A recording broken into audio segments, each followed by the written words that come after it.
오늘 하나님께서 우리에게 주시는 말씀 보겠습니다. 전도서 10장 1절에서 15절까지의 말씀입니다. 전도서 10장 1절에서 15절까지의 말씀입니다. 제가 말씀을 읽겠습니다.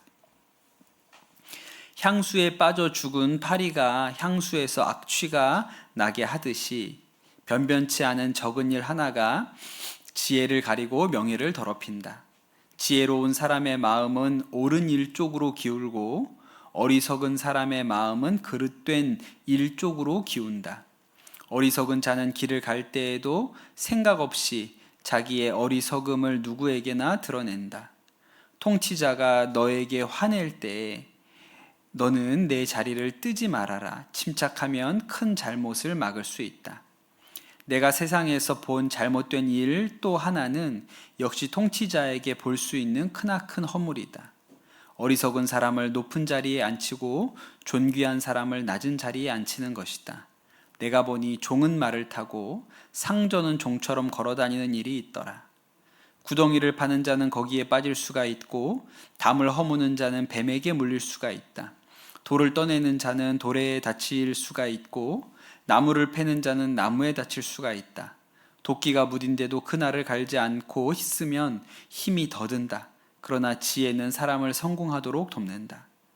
뱀을 부리지도 못하고 뱀에게 물리면 뱀을 부린다는 그 사람은 쓸데가 없다.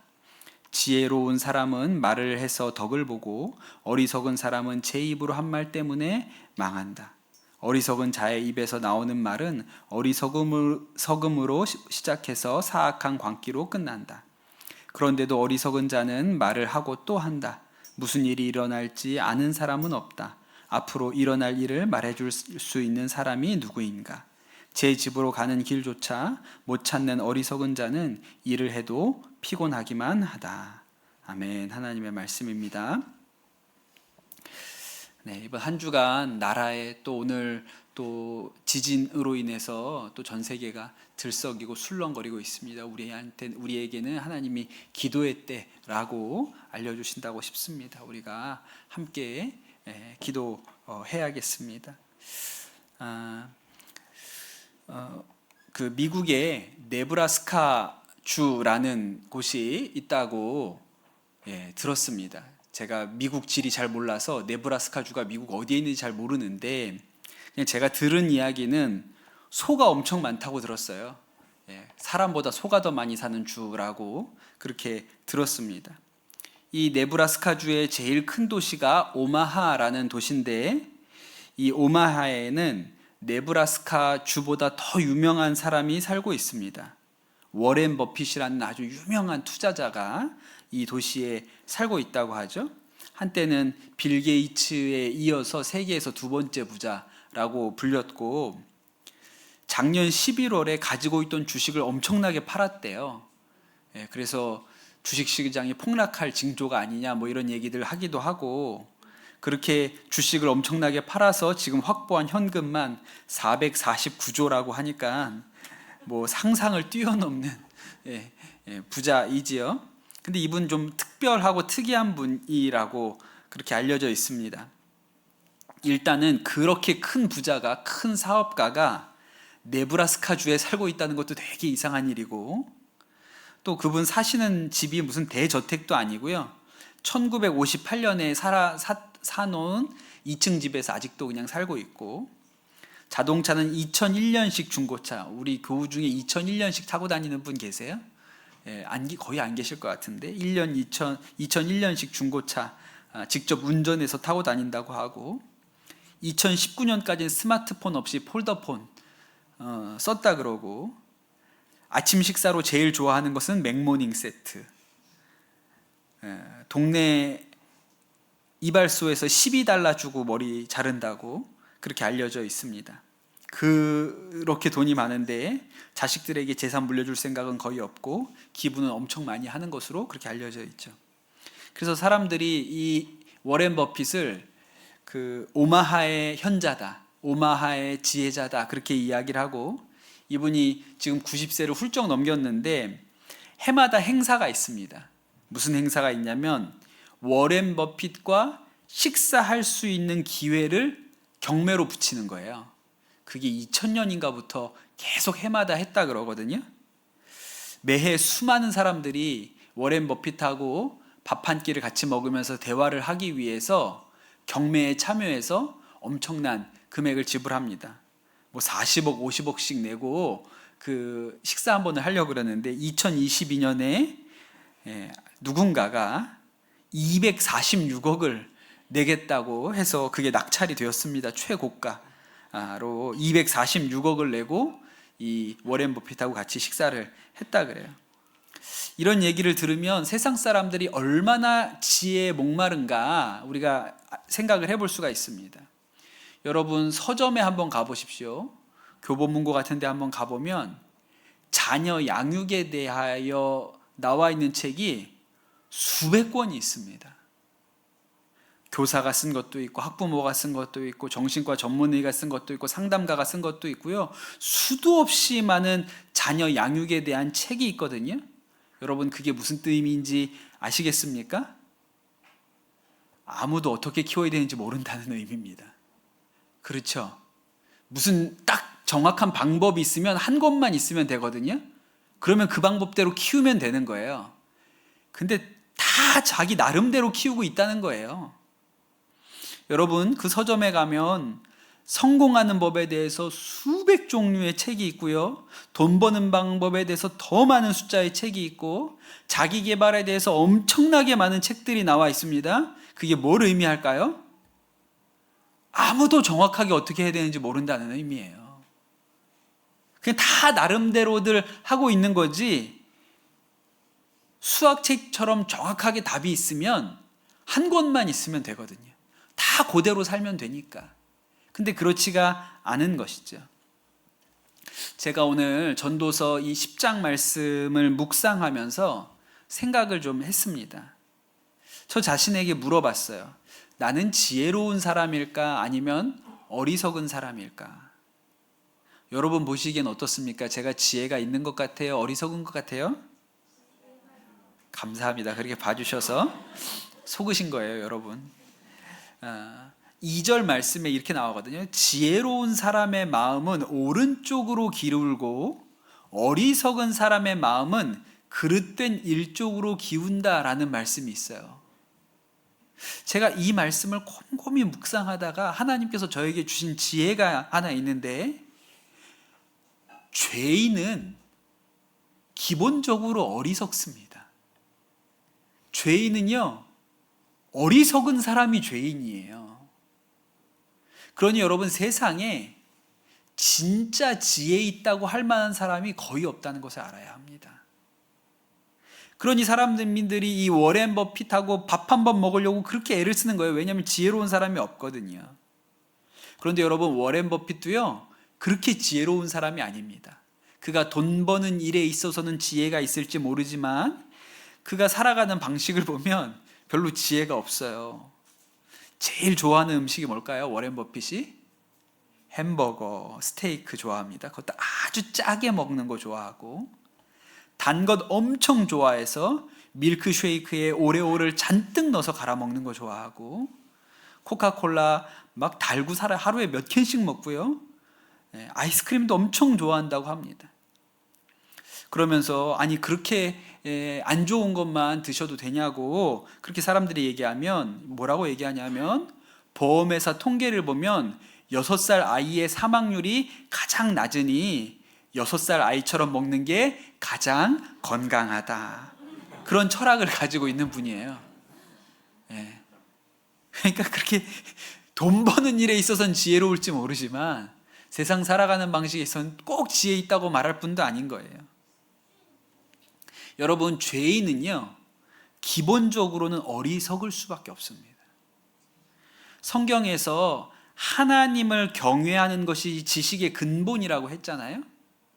그런데 여러분 인간이 하나님을 떠난 것이 죄입니다. 아담과 하와의 불순종으로 죄가 들어왔어요. 그것부터 어리석은 거예요. 그러니 아담 이후로 모든 사람이 죄인인데 죄인은 어리석은 게 디폴트입니다. 그냥 어리석은 것을 전제로 사는 게 죄인이에요.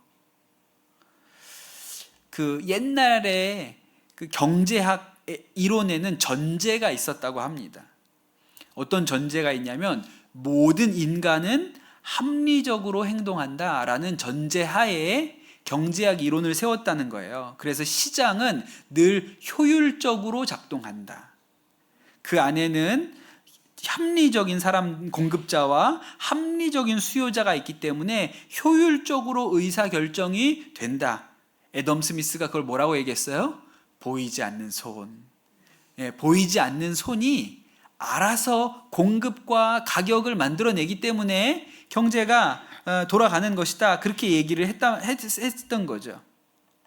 20세기까지 대부분의 경제학자가 그렇게 생각했습니다. 근데 지금은 그렇게 생각 안 한다는 거예요. 왜요? 인간은 너무 불합리한 존재다. 합리적으로 행동하는 게 아니라는 거예요. 제가 전에 한번 설교 때 말씀드린 적이 있는데 한때 네덜란드에서 튤립 꽃에 막 투기하는 자본이 몰려들어서 튤립 하나가 한 구근 그 뿌리 있는 그 튤립이 집 한 채 값으로 팔리던 때가 있었다고 그렇게도 말씀을 드렸고, 또 비슷한 일이 일본에서도 일어나는데 일본에서는 토끼 한 마리 가격이 집값에 이를 정도로 그렇게 토끼에 대한 투기가 있었다는 거예요. 여러분, 옛날 사람들만 그렇게 어리석었을 거라고 생각하십니까? 아닙니다. 여러분, 한 1, 2년 전에 우리나라에서 무슨 일이 있었는지 아세요? 애들이 포켓몬 빵에 들어있는 스티커를 구하겠다고요. 편의점 앞에서 그 트럭 들어올 때 기다리고 있었어요. 그걸 중고나라에서 거래를 해가지고 빵값이 아니라 1,000원짜리 빵을 뭐 10,000원, 20,000원에 그 스티커 때문에 하는 일이 있었다니까요. 여러분, 우리 집에도 가면요, 그게 앨범으로 있어요. 그 스티커가. 그게 뭔 소용이 있습니까 지금? 그게 무슨 의미가 있어요? 그럼 누가 인간을 합리적이라고 말합니까? 누가 합리적으로 소비한다고 이야기를 해요? 그러니까 인간이 어리석어요. 오늘 말씀에 뭐라고 나와 있냐면 어리석은 자는 계속해서 어리석음을 흘리고 다닌다 그랬어요. 3절에 보면 어리석은 자는 길을 갈 때에도 생각 없이 자기의 어리석음을 누구에게나 드러낸다. 생각이 어리석기 때문에 행동이 어리석을 수밖에 없는 것이죠. 그런데 또 한 가지 우리 인생의 문제는 무엇이냐면 그 어리석은 자들이 자신은 지혜롭다고 생각한다는 거예요. 5절과 6절에 이런 말씀이 있습니다. 내가 세상에서 본 잘못된 일 또 하나는 역시 통치자에게서 볼 수 있는 크나큰 허물이다. 어리석은 사람을 높은 자리에 앉히고 존귀한 사람을 낮은 자리에 앉히는 것이다. 여러분, 지금 우리나라에서 일어나고 있는 일들을 한번 생각해 보십시오. 우리나라에서 지금 일어나고 있는 이 엄청난 혼란이 못 배운 사람들 때문에 일어났다고 생각하십니까? 우리나라에서 제일 좋은 대학, 가장 공부 많이 하고 똑똑하다고 하는 분들이 모여가지고 이 혼란을 만들어내고 있는 거예요. 그런데 여러분, 이 일이 요즘 일이 아니에요. 또 일제시대 말기에 일본이 태평양 전쟁에서 미국에 밀리기 시작하지요. 그러니까 이제 애나 어른이나 다 막 조선 사람들 불러가지고 강제로 징용 보내고, 또 농촌에서 쌀이고 곡식이고 다 수탈해가지고 전쟁 군비로 다 보내고, 하다못해서 나중에는 집에서 쓰는 철로 된 숟가락, 젓가락까지 다 가지고 뺏어 가갔다고 그렇게 하잖아요. 근데 여러분, 이런 시대에 가난하고 못 배운 사람들은 뭐라고 생각했냐면, 야, 일본이 저렇게 숟가락 젓가락까지 뺏어가는 걸 보면 망할 때가 됐구나. 얼마나 저 일본이 힘들면 숟가락 젓가락을 다 뺏어가냐. 이제 망할 날이 얼마 안 남았다. 이렇게 생각했다는 거예요. 그런데 당시의 지식인, 일본 신문 구독해서 읽던 사람들은 일본이 안 망할 줄 알았어요. 왜? 일본에서 한 번도 전쟁에 밀린다는 얘기를 하지 않았으니까. 그러니까 가난한 촌부들은 숟가락 젓가락 다 뺏어가는 거 보고, 야, 이제 끝났어, 이거 얼마 안 가겠다, 이렇게 생각했는데, 도시에서 일본 신문 보는 사람들, 동경 신문 보는 사람들은요, 일본이 아직도 영원할 것 같다고 이렇게 생각을 했다는 거예요. 그러니 잘나고 똑똑한 사람들이 실제로는 어리석었던 것이죠. 오늘 말씀해 보면 어리석은 사람은 자기가 판 구덩이에 자기가 빠진다 그랬습니다. 돌을 쪼개는 사람이 그 돌에 자신이 맞아서 다치고, 나무를 패는 사람이 나무에 맞아서 다치고, 또 항아리에다가 코브라 놓고 피리 불러서 춤추게 하는 사람이 뱀한테 물려서 다친다는 거예요. 그래서 대부분의 사람들이 오늘 말씀 12절에 나오는 것처럼 어리석은 사람은 제 입으로 한 말 때문에 망한다 그랬어요. 13절에 어리석은 자의 입에서 나오는 말은 어리석음으로 시작해서 사악한 광기로 끝난다 그랬습니다. 왜요? 죄인이니까. 여러분, 죄인의 종착점이 어디입니까? 망하는 거로 끝나는 게 죄인의 종착점인 거예요. 그래서 여러분, 우리가 성경을 읽어보면요, 성경에는 훌륭한 사람, 믿음의 신앙의 본이 되는 사람들도 많지만요, 가만 생각해 보면 훌륭한 신앙의 모범보다 더 많은 게 어리석은 사람들의 이야기입니다. 여러분, 성경에 나오는 사람 중에 어리석은 사람 누구 생각나세요? 어리석은 사람. 다윗이 만난 사람 중에 나발이라는 사람이 있었습니다. 나발이 무슨 뜻이에요? 어리석음이라는 뜻이에요. 이름이 나발이었어요. 그냥 이름이 어리석음이었어요. 성경에 보니까 나발이 고집이 세고 행실이 포악한 사람이라고 했는데 부자였습니다. 양떼가 3,000마리, 염소떼가 1,000마리, 엄청난 부자였습니다. 한 번은 나발의 집에서 양털 깎는 날이 된 거예요. 이 유목민에게 있어서 털 깎는 날은 최고의 잔칫날이거든요. 그래서 다윗이 자신의 종을 보내가지고 지금까지 나발의 목자들이 양을 잘 칠 수 있도록 우리가 지켜주었으니 이 양 깎는 좋은 양털 깎는 이 좋은 날에 잔치 음식을 많이 준비했으면 우리 내 부하들에게도 좀 나누어 주시오. 그렇게 해가지고 사람들을 보냈는데 이 나발이 어떻게 합니까? 이 찾아온 사람들을 괄시하고 욕을 하고 다윗을 모욕해가지고 돌려보냅니다. 다윗이 이 이야기를 듣고 화가 나가지고 자신의 모든 군사들을 이끌고 당장 나발을 죽이겠다고 그렇게 쳐들어가려고 하죠. 그런데 참 다행히도 이 나발에게 아주 현명한 아내가 있었습니다. 아비가일이라는 아주 현명한, 그러니까 나발이 그때까지 산 거예요. 부인이 똑똑해가지고. 이 아비가일이 그 사실을 알고 먼저 음식을 준비해서 다윗을 찾아갑니다. 그리고 남편 대신에 용서를 구하면서 나중에 왕이 되실 분인데 공연한 일로 피를 흘려서 원수를 만들 필요가 뭐가 있습니까? 이 음식을 잘 대접받으시고 노여움을 푸십시오. 그렇게 해서 다윗이 마음이 풀려요. 덕분에 나발이 어려움을 당하지 않습니다. 와보니까 나발은 그것도 모르고 그냥 술에 취해가지고 곤드레만드레 누워있는 거예요. 나중에 이 나발이 잠에서 깨어나서, 술에서 깨어나서 아비가일이 이야기를 합니다. 당신 큰일 날 뻔했다. 저 다윗이라는 자가 군대를 이끌고 쫓아와서 당신을 죽이려고 그렇게 하는 것을 내가 가서 뜯어 말렸다. 그러니까 나발이 그제서야 그것을 듣고 심장이 멎어서 죽습니다. 그게 나발이에요. 여러분, 성경에서 이 나발 얘기 처음 들어보신 거 아니죠? 전에 들어보셨을 거예요. 읽어도 보시고. 이 나발 이야기 어떻게 들으셨습니까? 야, 그 사람 정말 어리석은 사람이네. 이름처럼 어리석은 사람이구나. 우리가 그냥 그런 정도로 읽었어요. 남의 일처럼 읽었다고요. 그런데 여러분, 정말 나발이 남이라고 생각하십니까? 나발과 같은 어리석음이 나에게는 없다고 생각하세요? 여러분, 죄인은 다 어리석습니다. 제가 부끄러운 얘기를 하나 해볼까요? 제가 굉장히 빨리 목사가 됐습니다. 신학생이 가장 목사가 빨리 되는 길이 있어요. 이른바 이 세계에도 엘리트 코스라는 게 있어요. 제가 엘리트 코스 출신이잖아요. 신학교 1학년 때 국방부에서 군종사관 후보생 시험이라는 걸 봅니다. 딱 20살에 보는 거예요. 그 시험에 합격하면 이제 군대에 장교로, 목사로 군대에 갈 수 있게 되는 권한이 생기죠. 그 시험으로 뽑아요. 여러분, 신학교 1학년 여름방학 때 시험을 보거든요. 그러니 여러분, 신학교 들어가서 1학년 한 학기 다녔는데 뭘 알아요? 우리가 성경에 대해서 뭘 알며 신학에 대해서 뭘 합니까? 근데 그 시험에 뭐가 나오는지 아세요? 신학, 성경 이런 거 나오는 거 아니고요. 고등학교 때 배운 국어, 영어, 국사 봅니다. 그거 시험 봐요. 국어, 영어, 국사 이거 봐가지고 성적이 좋으면 이제 군종사관으로, 군목으로 들어갈 수 있는 권리가 생겨요.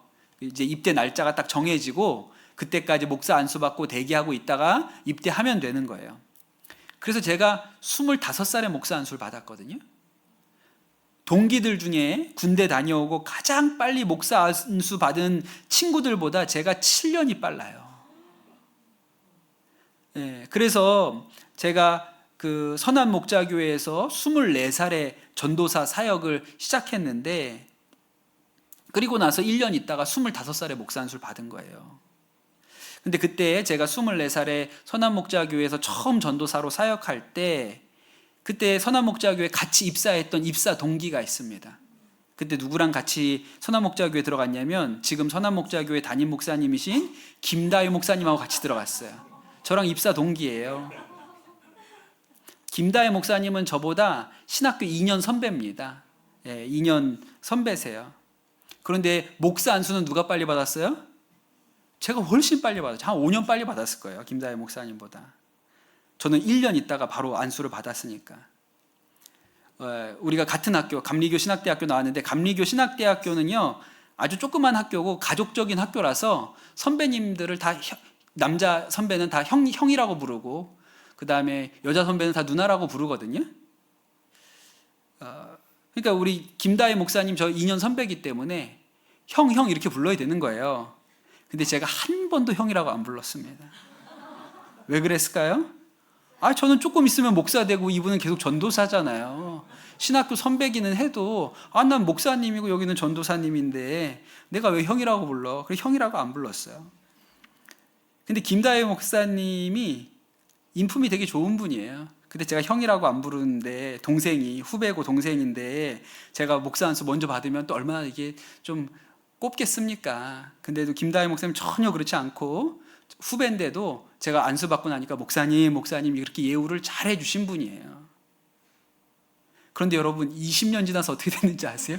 20년 지나서 제가 선한 목자교회 부목사하고 있는데 김다혜 목사님이 담임 목사님 되려고 오셨어요. 다행히도 거의 안 겹쳤습니다. 제가 선한 목자교회 떠날 때쯤 오셨어요. 한 달 정도 같이 있었어요. 또 그때는 유기성 목사님이 담임 목사님이고 아직 담임 목사는 아니셨기 때문에 천만다행이죠. 근데 다행은 뭐가 다행입니까? 지금 김다혜 목사님과 저의 관계가 뭔지 아세요? 채권자와 채무자의 관계예요. 거기는 빌려준 사람이고 저는 빌린 사람 아니에요. 이렇게 될 줄도 모르고. 얼마나 어리석습니까, 사람이. 한동안 같이 살기도 했어요. 같은 집에 총각일 때. 그때 형 그러면서 쫓아다녔으면 형 이제 3억 남았는데 이건 없는 거로 하자. 이건 좀 까자. 열심히 갚았다. 10몇억 갚냐. 우리 죽을 고생했는데 3억은 그냥 퉁 칩시다. 형 그랬으면 이런 얘기도 한마디 할 거 아니에요. 근데 그때 이렇게 될 줄 모르고 그냥 잘난 척 했던 거죠. 그러니 여러분, 제가 나발에게 손가락질할 일이 뭐가 있습니까? 제가 나발 같은 거죠. 제가 성경 보면서 정말 어리석다고 생각하는 사람이 하나 있거든요. 누구냐면 심의라는 사람이에요. 심의는 어리석은 사람이 어떻게 결국 멸망하는지를 너무나도 잘 보여주는 사람입니다. 심의는 사울 집안 사람이거든요. 그러니까 이게 다윗에 대해서 좋은 감정이 있을 리가 없어요. 근데 뭐 어쩝니까? 다윗이 왕이 됐으니까 그냥 그 밑에서 엎드려가지고 그냥 사는 거죠. 그러다가 다윗의 인생에 큰 위기가 닥치잖아요. 아들인 압살롬이 반란을 일으켜가지고 다윗이 예루살렘 성을 버리고 도망가게 생긴 거예요. 그때 이 심의가 도망가는 다윗이 피난길을 들어서는데 거기에 나와가지고 다윗이 도망가는 그 무리를 향해서 막 돌을 던지면서 소리를 질러요. 야, 이 피비린내 나는 살인자야. 야, 이 불안당 같은 놈아. 네가 사울 집안 사람 다 죽이고 그 나라를 차지하더니 꼴 좋다 꼴 좋아. 네가 흘린 피해 값을 이제 하나님이 너한테 치루시는 것이다. 너는 싸다 싸. 자식한테 죽어도 싼 놈이다. 이러면서 저 언덕에 서가지고 막 욕을 하는 거예요. 근데 다윗이 그걸 다 들었죠. 근데 여러분, 다윗이 아무리 도망가도 혼자 가는 게 아닙니다. 다윗 옆에 장군들이 있잖아요. 그 옆에 충성스러운 아비새라는 장군이 듣고 있다가 도저히 못 듣겠는 거예요. 그래서 다윗 왕에게 임금님, 제가 가서 저놈 목을 잘라올까요? 말씀만 하시면 당장이라도 저놈의 목을 가지고 오겠습니다. 그랬더니 다윗이 뭐라고 얘기하냐면, 내 몸에서 태어난 자식도 나를 죽이려고 하는데 저 베냐민 사람이 날 욕하는 것은 당연하지 않겠느냐. 내 자식도 나를 죽이려 하는데 저 사울의 후손 베냐민 사람이 나를 손가락질하고 욕하는 건 당연하지 않냐. 하나님이 그에게 나를 욕하라고 시킨 것이면 어쩌겠느냐. 내가 욕을 먹어야지. 혹시라도 하나님이 나의 이 비참한 꼴을 보고 나를 긍휼히 여겨주셔서 살려주실지도 모르니 저가 나에게 욕을 하게 그냥 두라. 그러고 다윗이 피난을 갑니다. 시므이는 또 그러고 그냥 가니까요, 아이고 저것들은 아무 소용도 없구나 그러면서 쫓아가면서 욕을 했다고요. 쫓아가면서. 그런데 결과가 어땠습니까? 압살롬이 졌어요. 다윗 왕이 다시 돌아오는 거예요, 예루살렘으로. 시므이가 그 말을 들으니까 얼마나 겁이 나고 두렵습니까? 이제 나는 죽은 목숨이구나 그러죠. 근데 시므이가 살아보겠다고 다윗 왕이 요단강을 건너오는데 거기에 가서 마중을 나갑니다. 마중을 나가서 임금님 앞에 바짝 엎드려서, 임금님 저를 용서해 주십시오. 제가 정신이 나가서 쓸데없는 말을 그렇게 뱉었는데 너무 저를 불쌍히 여겨 주십시오. 가서 막 싹싹 빌어요. 여러분, 근데 이 시므이가 얼마나 운이 좋고 은혜를 입은 사람인지 아세요? 다윗이 용서해 줍니다. 2번이나 다윗한테 목숨을 건진 거예요. 게다가 더 운 좋은 건 뭔지 아세요? 다윗이 먼저 죽었어. 늙어서 다윗이 먼저 죽은 거예요. 그래 얼마나 좋아요? 다윗의 뒤를 이어서 이제 솔로몬이 왕이 됩니다. 근데 다윗이 죽으면서 솔로몬한테 뭐라 그랬냐면, 그 시므이가 편안하게 죽지 못하게 해라. 그렇게 유언을 남겼거든요. 나중에 솔로몬이 왕이 돼서 시므이를 부릅니다. 근데 솔로몬도 복수를 안 해요. 딱 하나 경고를 하는데, 너 이 예루살렘에서 사는 거 내가 허락해 주는데 딱 조건이 하나 있어. 절대로 예루살렘 밖으로 나가지 마라. 네가 이 기드론 골짜기를 건너는 날에는 당장 나에게 죽을 것이다. 그러니까 너는 절대로 예루살렘 밖으로는 나가지 말아라. 그랬더니 시므이가 자신 있게, 임금님 제가 그 말씀 따르겠습니다. 절대로 예루살렘을 떠나지 않고 여기에 집안에서만 꼭 박혀서 그렇게 살겠습니다. 그렇게 한단 말이에요. 목숨을 또 건졌어요. 그렇게 3년을 집 밖으로 안 나가고 예루살렘 안에서 잘 살았거든요. 근데 뭔 일이 생겼냐면, 시므이의 종 둘이 도망갑니다. 저 멀리 가드의 아기스 왕에게로 도망간 거예요. 시므이가 이 얘기를 듣고 막 화가 나고 분이 나가지고, 어디에 이런 놈들, 주인을 버리고 도망가는 이런 종놈들을 내가 가만히 두나 봐라. 아주 막 화가 혈기가 나가지고 견딜 수가 없어요. 그런데 이 종들이 아기스에게로 도망갔다고 하니까 그놈 잡으러 가자. 그래서 본인이 이 종들을 잡으려고 예루살렘을 떠납니다. 그래서 종들을 잡아와요. 잡아가지고 예루살렘에 돌아와요. 근데 그 소문이 솔로몬 귀에 들어갔죠. 솔로몬이 시므이를 불러가지고, 내가 절대로 너 예루살렘 밖으로 나가지 말라 그랬지. 근데 너 나갔지. 왜 순종하지 않았느냐? 내 아버지께 지은 죄에 더하여 네가 이 죄의 값을 치르게 될 거다. 그리고 시므이가 그 자리에서 목이 잘려서 죽습니다. 여러분, 시므이가 어떻게 죽었어요? 스스로 죽는 길을 갔어요. 이게 어리석은 자예요. 어리석은 자는요, 스스로 망하는 길로 갑니다. 스스로 망하는 길. 아무리 살 길을 있어도 살 길을 다 내팽겨주고 자기가 기어코 우겨서 망하는 길로 가는 게 어리석은 자예요. 살 길이 다 있는데 그 살 길은 다 제쳐두고 스스로 망하는 길로 가는 것이 어리석은 자입니다. 제가 전도서 설교하면서 그 김미경이라는 선생님 얘기를 여러 번 했어요. 이분이 이 시대의 전도자라 그랬죠. 꼭대기까지 올라가 봤는데 없더라. 이 김미경 선생님 하시는 얘기잖아요. 이분이 원래는 음대를 나왔습니다. 작곡을 전공했나 뭐 그런 것 같아요. 그래서 처음에는 광고 회사에 취직을 했는데 회사 생활이 잘 안 맞았다는 거예요. 그래서 그만두고 뭘 할까 고민하다가 피아노를 잘 치니까 내가 피아노를 과외를 일단 해야겠다 그랬는데 애들이 많이 모여요. 그래서 학원을 해야겠구나. 그래서 대출을 받아가지고 학원을 시작합니다. 대출을 받아서 학원을 시작하고 나니까 잠이 안 왔다 그랬어요. 빚이 이렇게 있으니까 잠이 잘 안 와요. 새벽에 일찍 일어나서 걱정이 돼요. 그래서 새벽에 일어나서 학원에 나갑니다.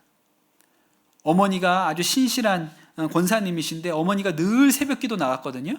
그러니까 새벽에 자기는 교회는 안 다녀도 새벽에 일어나는 건 익숙해요. 그래서 잠도 안 오지. 그래서 새벽에 학원에 나가는 거예요. 여러분, 새벽에 피아노 학원 나가서 할 게 뭐 있어요? 할 게 없잖아요. 걱정만 하고 있는 거지. 그래서 뭘 할까 생각하다가 그 몇 명 안 되는 학원의 원생들, 그 학부모님들한테 새벽에 나가서 편지를 쓰는 거예요.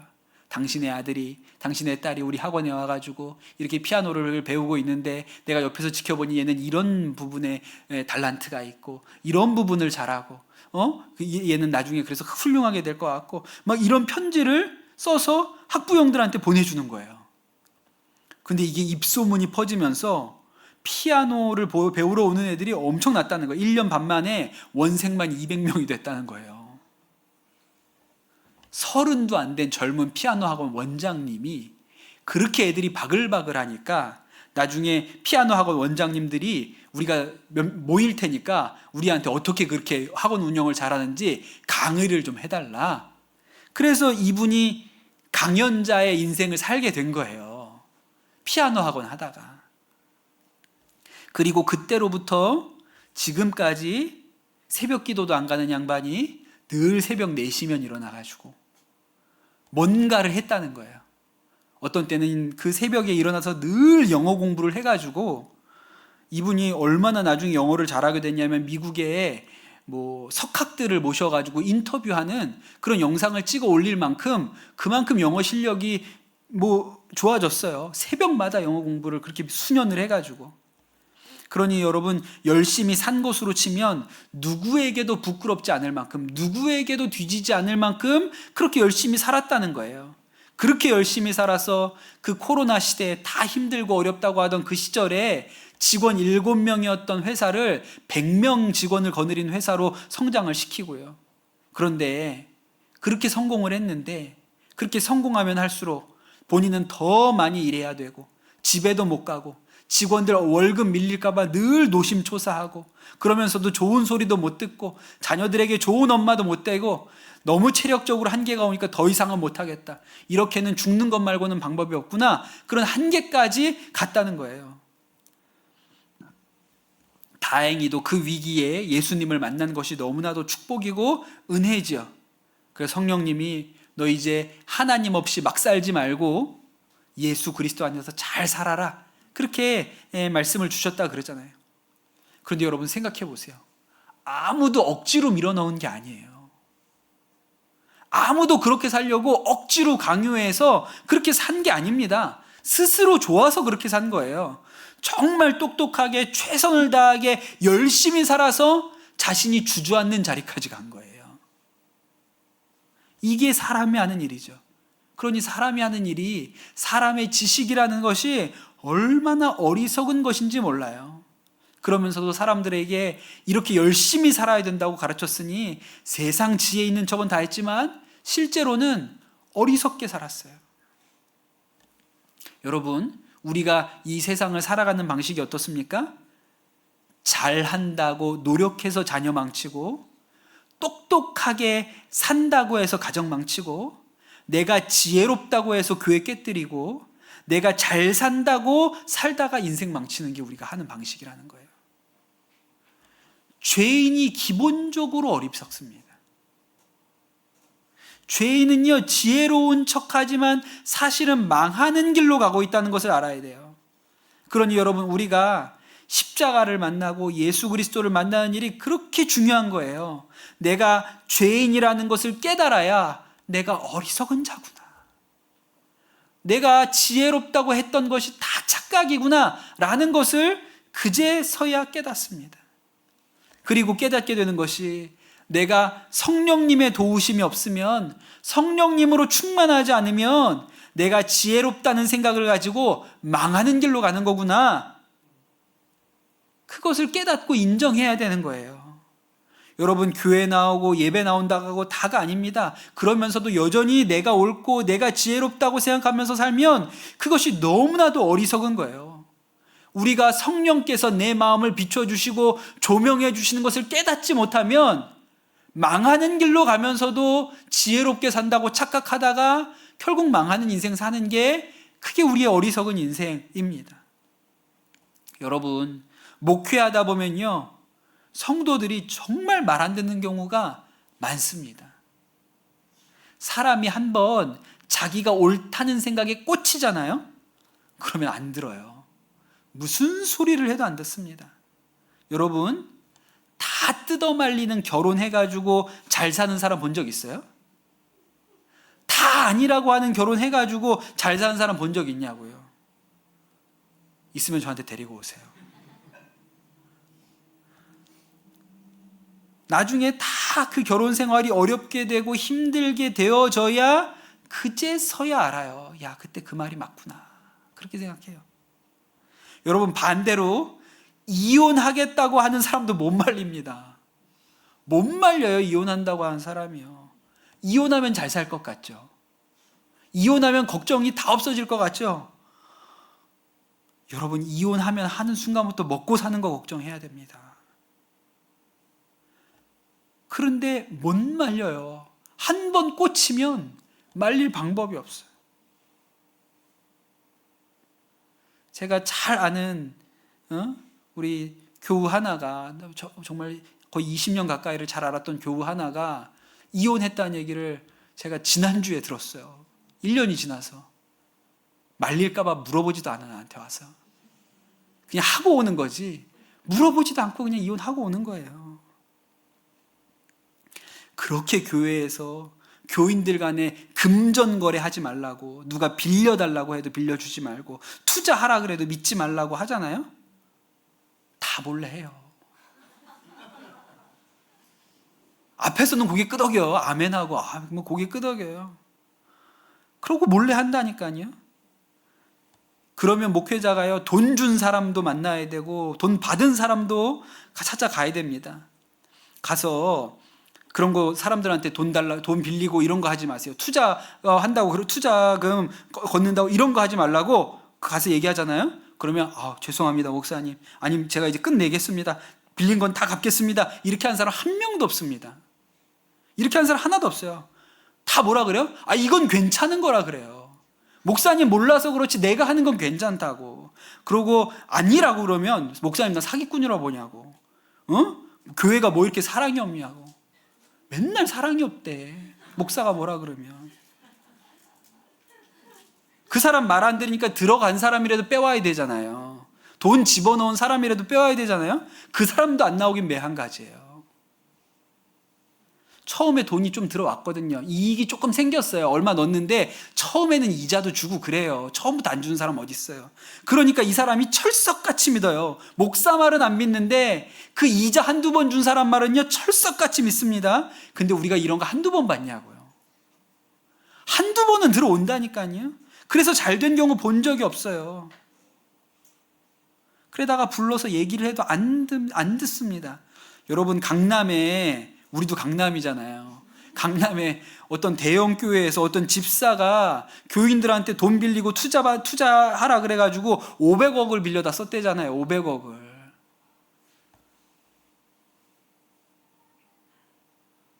근데도 안 나오는 거예요.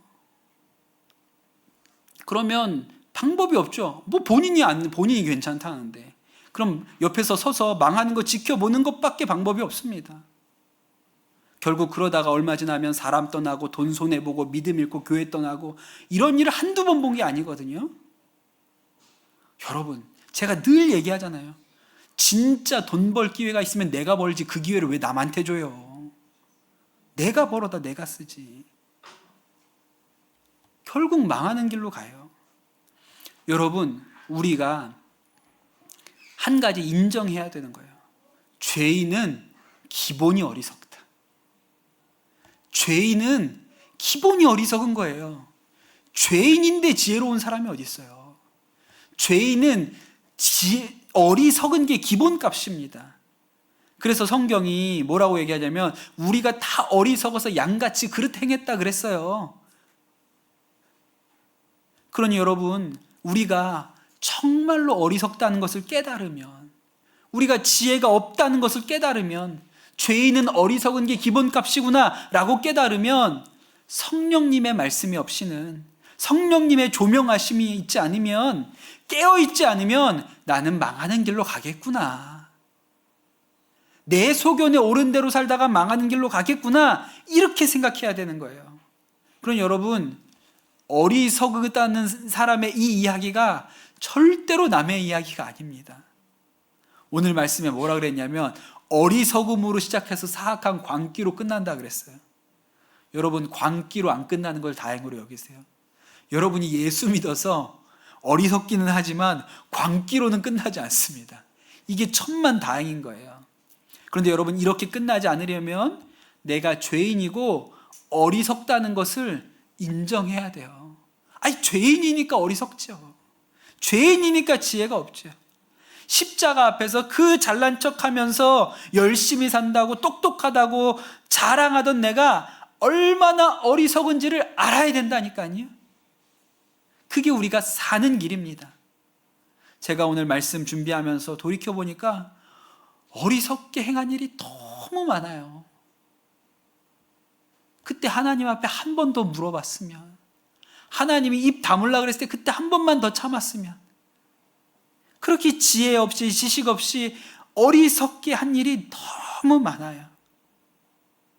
그러니 여러분, 우리가 마음에 성령님이 저를 깨닫게 하시지 않으면 저는 넘어집니다. 성령님께서 저를 붙들어 주시지 않으면 제가 파놓은 함정에 제가 빠집니다. 저는 그렇게 우매한 자입니다. 내가 최선을 다해서 최고의 노력으로 살아서 내 인생 망칩니다. 저는 그럴 사람입니다 라는 것을 인정해야 됩니다. 그나마도 붙들어 주셔서 요만큼 삽니다. 그나마도 깨우쳐 주셔서, 그나마도 말씀 가운데 듣게 해주셔서 요만큼이라도 사는 자입니다. 저를 긍휼히 여겨주십시오. 그래야 우리가 조금이라도 지혜롭게 살 수 있습니다. 여러분, 오늘 지혜로운 자와 어리석은 자 이야기를 했는데, 제가 보니 죄인은 어리석은 게 기본값입니다. 죄인은 어리석은 게 기본값이에요. 그러니 자랑할 것도 없고 잘난 척할 것도 없고, 그저 하나님 앞에 하나님 붙들어 주시지 않으면, 성령님 저에게 지혜 주시지 않으면 저는 그릇 행하는 것밖에 할 줄 모르는 자입니다. 그러니 성령께서 제 마음을 깨닫게 해주시고 성령께서 제 마음을 비춰 주십시오. 그래서 제가 엉뚱한 길로 가지 않고, 열심히 살아서 망하는 길로 가지 않고, 열심히 살아서 가족 다 깨뜨리고 교회 다 어렵게 하고, 그렇게 어리석은 인생 살지 않게 도와주시고, 그저 성령이 밝혀주시는 것을 따라 조심조심 한 가지 한 가지 인도하심 받아 살 수 있는 믿음의 힘이 우리 가운데 있게 하여 주옵소서. 오늘 우리가 그렇게 기도하면 좋겠습니다. 같이 찬양하고 오늘 주신 말씀 붙들고 같이 기도하도록 하겠습니다.